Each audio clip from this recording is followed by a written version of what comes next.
खड्गे च सुरेन्द्रे च कौशिके पाद संस्पृशि निर्विशेष मनस्काय श्री वीरस्वामिने नमः। आयारो आगम में कहा गया है, एयम तुलमण्येशिम। जैन शासन में श्वेतांबर परंपरा में आगमों की मान्यता है और जैन श्वेतांबर 13 पंथ में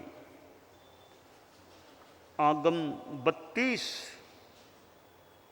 स्वीकृत हैं, सम्मत हैं, मान्यता प्राप्त हैं। और हमारे यहाँ आगम वाणी का बहुत ज़्यादा यानी महत्वपूर्ण स्थान है। आगम एक हमारे लिए आधार हैं, शास्त्र हैं और वह शास्त्रों की भाषा भले हर किसी के समझ में आए न भी आए, प्राकृत अर्धमागधी भाषा जिससे बहुत से लोग अपरिचित या अनभिज्ञ हो सकते हैं,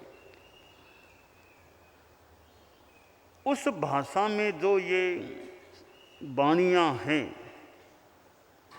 उनका अनुवाद भी हुआ है। हमारे यहाँ भी जैन आगमों का अनुवाद संपादन कार्य और मूल टेक्स्ट का संपादन वो कार्य काफ़ी हुआ है, चल भी रहा है, कुछ काम अवशिष्ट भी है। 32 ही आगमों का जो टेक्स्ट है, मूल पाठ, वह सारा का सारा प्रकाशित भी हो गया है और अनुवाद व्याख्या आदि का कार्य भी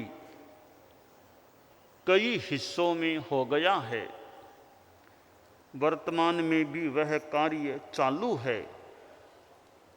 परम पूज्य गुरुदेव आचार्य श्री तुलसी के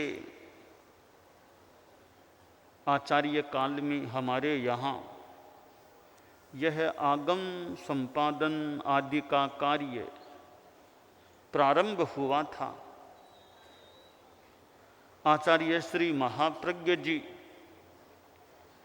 इस कार्य के एक प्रमुख व्यक्तित्व थे, प्रधान संपादक। अनेक रूपों में उन्होंने आगम कार्य को संपन्नता की दिशा में ले जाने का कार्य किया। और यह जो आयारो आगम है, यह 11 अंगों में पहला आगम है। 32 आगमों में 11 अंग, 12 उपांग, 4 मूल, 4 छेद और 1 आवश्यक, यों कुल 32 होते हैं। इनमें जो 11 अंग हैं उनका संभवतः और ज़्यादा महत्व है। और 11 अंगों में जो प्रथम अंग है उसका पहला हिस्सा है, वह यह आयारो है। और इस पर आचार्य श्री महाप्रज्ञ जी गुरुदेव ने संस्कृत में भाष्य तैयार किया है। और संस्कृत का भाष्य जो आयारो की वाणी को व्याख्यात करने वाला है। तो ये आगम जिनका हिंदी में भी अनुवाद हुआ है, काफ़ी हुआ है, कुछ कुछ अंग्रेजी में भी अनुवाद हो गया है। तो यह आगम साहित्य हमारे धर्म संघ में बहुत ही एक प्रतिष्ठित महत्वपूर्ण साहित्य है और इनको पढ़ने से प्राचीन वाणियाँ वो हमें ज्ञात होती है, पढ़ने को मिलती है। तो आयारों का जो प्रथम चैप्टर अध्ययन है शस्त्र परिज्ञा, यह एक 6 जीव निकायों के प्रति अहिंसा का संदेश देने वाला है मानव की। और यह 6 जीव निकाय हैं, पृथ्वी काय, अपकाय, तेजस काय, वायु काय, वनस्पति काय, त्रस काय। इनके प्रति अहिंसा, अहिंसा के संदर्भ में एक छोटा सा सूत्र यहाँ प्रस्तुत किया गया है। एयम तुल मन्नेशिम, इस तुला का अन्वेषण करो। तुला समानता कि समानता कैसे? समानता इस रूप में है, मैं और अन्य जीव हम समान हैं। जैसे मेरे जीव है, इनके भी जीव है, आपके भी जीव है और प्राणियों के भी जीव है। तो मैं जीव हूं, मैं जीना चाहता हूं, तो दूसरे प्राणी भी जीव हैं, वे भी तो जीना चाहते होंगे। यह तुलना समानता हो गई कि मैं जीना चाहता हूं और प्राणी भी जीना चाहते हैं। आश्रय, यह मेरी और जीवों की समानता है। दूसरी समानता देखिए, मुझे सुख प्रिय है तो दूसरे प्राणियों को भी सुख प्रिय, यह दूसरी समानता है। तीसरी समानता, मुझे दुख अप्रिय है तो दूसरे प्राणियों को भी दुख अप्रिय। मुझे कोई मारे पीटे तो मुझे कष्ट होता है, तो दूसरे प्राणियों को भी कोई मारे पीटे तो उन्हें भी तो कष्ट। तो ये जो समानताएं हैं, हम इनको तुला के रूप में देख सकते हैं कि जीने की इच्छा मेरे में भी औरों में भी, सुख प्रियता मेरे में भी औरों में भी, दुख अप्रियता मेरे में भी औरों में भी। मुझे कोई गालियां दे, अपशब्द मेरे लिए बोले, तो मुझे वो अच्छा नहीं लगता है, न लगे, तो दूसरों को भी कोई गालियां दे, मैं गालियां दूं, अपशब्द बोलूं, उनको भी तो अप्रिय लग सकता है। यह तुला है, समानता है। इस तुला पर चिंतन करके आदमी अहिंसा पर ध्यान दे कि मैं जीने का इच्छुक हूं, तो दूसरे मनुष्य भी, पशु आदि प्राणी भी जीने के इच्छुक हैं। इसलिए मैं नहीं मरना चाहता, तो दूसरों को मारने से भी मैं बचने का यथासंभव प्रयास करूं। यह अहिंसा की बात है। गृहस्थ जीवन है या आदमी का जीवन है, यूं पूर्णतया तो हिंसा से बचना मुश्किल कार्य हो सकता है। इतने छोटे छोटे स्थावर काय के जीव हैं और भी जीव हैं कि कहीं हिंसा तो हो जाती है, खाने पीने में भी हिंसा, रसोई बनती है, खेती होती है, और भी कार्य होते हैं। गृहस्थों के जीवन में यूं जीव हिंसा तो बहुत संभव है। तो हिंसा के 3 प्रकार हो जाते हैं, 3 कोटियां हो जाती हैं। एक आरंभजा हिंसा, एक प्रतिरक्षात्मिकी हिंसा, एक संकल्पजा हिंसा।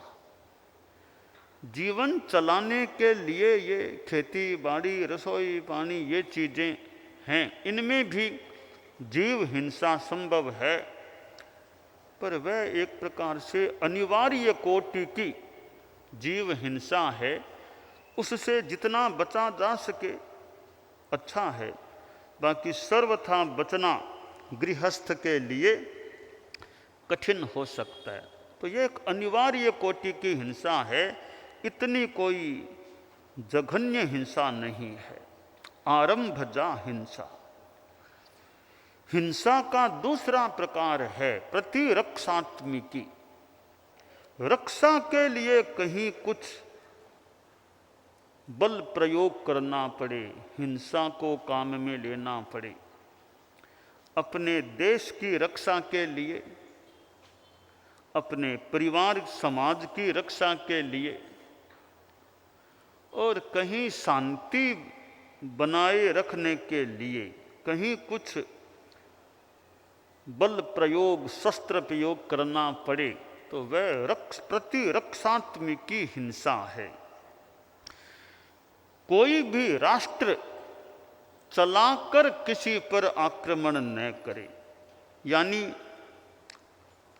सब शांति से रहें, कोई किसी पर फालतू आक्रमण न करे, इतनी तो अहिंसा यथासंभवतया हर राष्ट्र की नीति में होनी चाहिए कि अनावश्यक चलाकर हम दूसरे देश पर हमला नहीं करेंगे, आक्रमण नहीं करेंगे।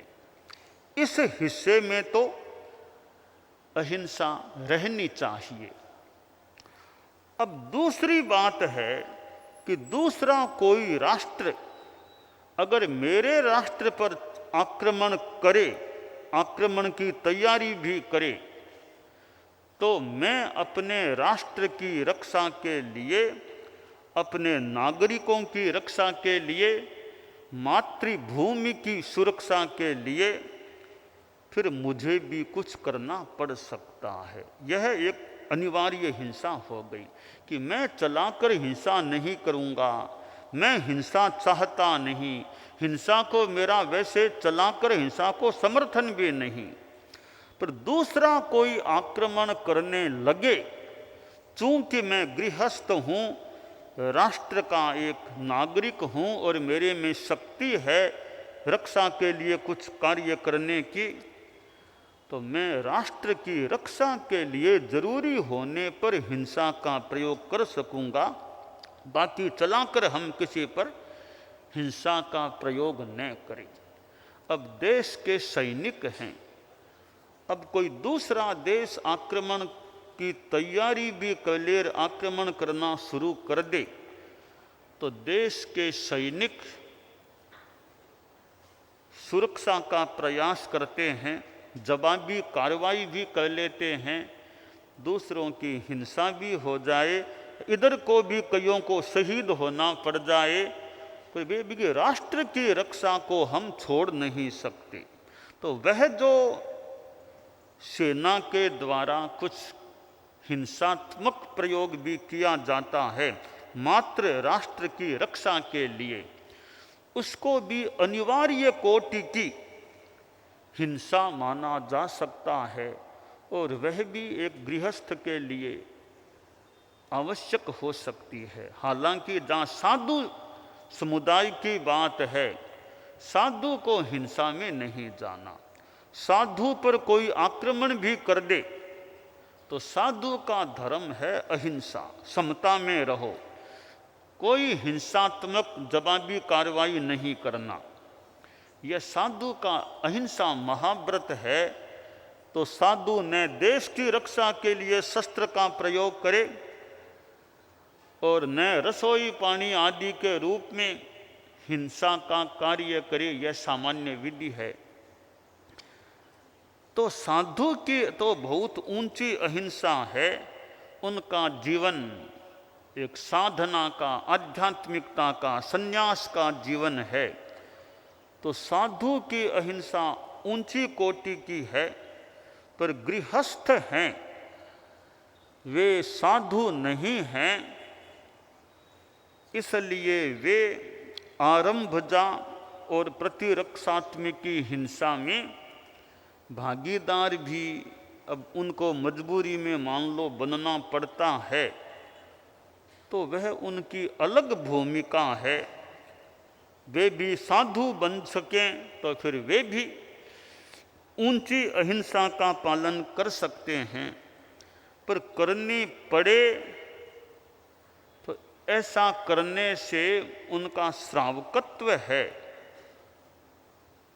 उनकी सीमा का धार्मिकत्व है, वह संभवतः नष्ट नहीं होता है, क्योंकि वो अपनी भूमिका में कुछ हिंसात्मक कार्य मजबूरी में या अनिवार्यता की स्थिति में करते हैं।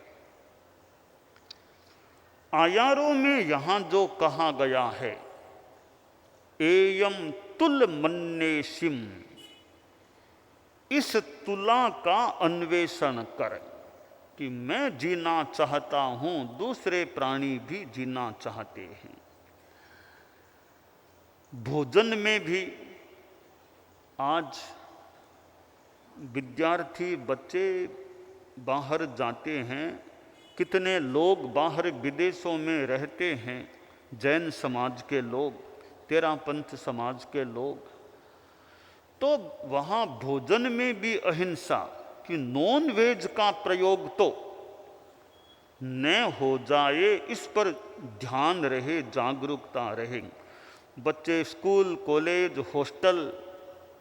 होटल कहीं भी जाएं, दूसरे बड़े लोग भी होटल में जाएं और हॉस्पिटल में भी जाना पड़े।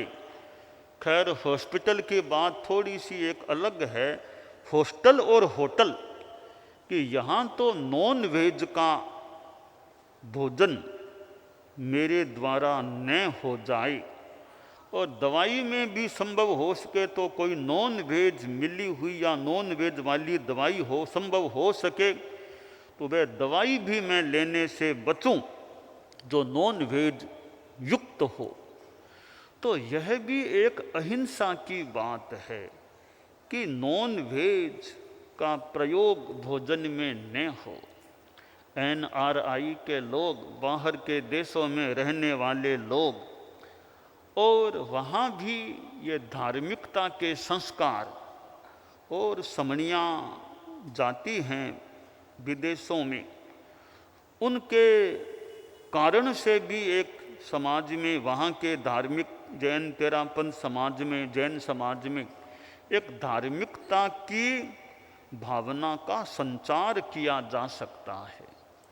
परम पूज्य आचार्य श्री तुलसी के समय यह समण श्रेणी का शुभारंभ हुआ और कितने वर्षों से समणियाँ भारत से बाहर जा रही हैं और धर्म का या एक तत्वबोध आदि का जो भी योग ध्यान जो भी का प्रचार प्रसार या कार्य करती हैं। इस कारण से भी कितने लोगों को धार्मिक संस्कारों से अनुस्यूत होने का, जुड़ने का और धार्मिक संस्कारों को सुरक्षित रखने का और बच्चों में धार्मिक संस्कार आ सकें, इस बात में कितना सहयोग मिलता होगा।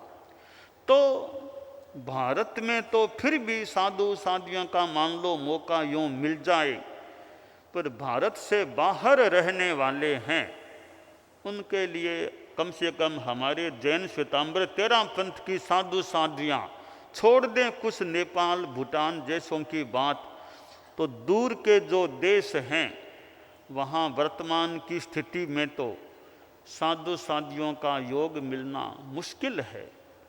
तो ऐसी स्थिति में समणियों का वहाँ प्रवास होता है, तो उससे भी कितनों को और बच्चों आदि को जो अच्छे संस्कार, धार्मिक जानकारियाँ, धार्मिक ज्ञान मिलता है, तो उनकी आत्मा की सुरक्षा के लिए एक देश की सुरक्षा है, एक आत्मा की सुरक्षा।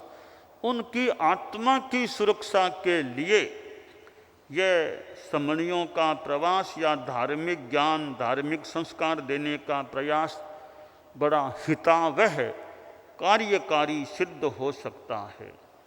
और समणियाँ भी मान लो सब जगह हमेशा नहीं मिल सके, नहीं रह सके, तो फिर समाज के द्वारा भी समाज भी ध्यान दे, थोड़ा संपर्क रखे।